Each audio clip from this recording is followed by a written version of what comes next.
When I first moved to New York City, one of the things I noticed was how much the city itself shaped me. New York is a formation machine. It affects your level of aggression. It affects the pace at which you walk. In fact, sociologists tell us that if you live in New York for a while, you will actually begin to walk faster than people in other cities. The stories of New York, the architecture of New York, the history of New York all work on you subtly and slowly, where when you go back and visit your families for the holidays, they often say, "What's happened to you?" And the answer is, "New York has happened to me." But you're never really aware of it in any given moment. And I think that's such an important recognition for me as a pastor, because so often people are naive and they think, I'm not being shaped by anything.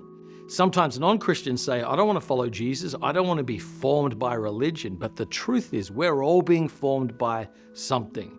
The question's not, shall someone form me? The question is, who will form me? The question is not, who do I want to become? The question is, who am I becoming by the forces that are working on me? And I think Paul really understood the importance of making our formation conscious. He said to the Romans in Romans 12, do not be conformed to the image of this world. Why?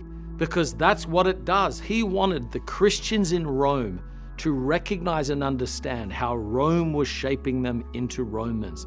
The stories of Rome, the religion of Rome, the architecture of Rome, the practices of what it meant to participate in the empire were making them Romans. So they had to discern their formation so they could be transformed. And this is what Jesus wants us to do, to figure out who Jesus is and how his story, his truth, his love, and his practices form us into his disciples. So the great question is not, shall I be formed? The question is consciously determining who it is that will form you.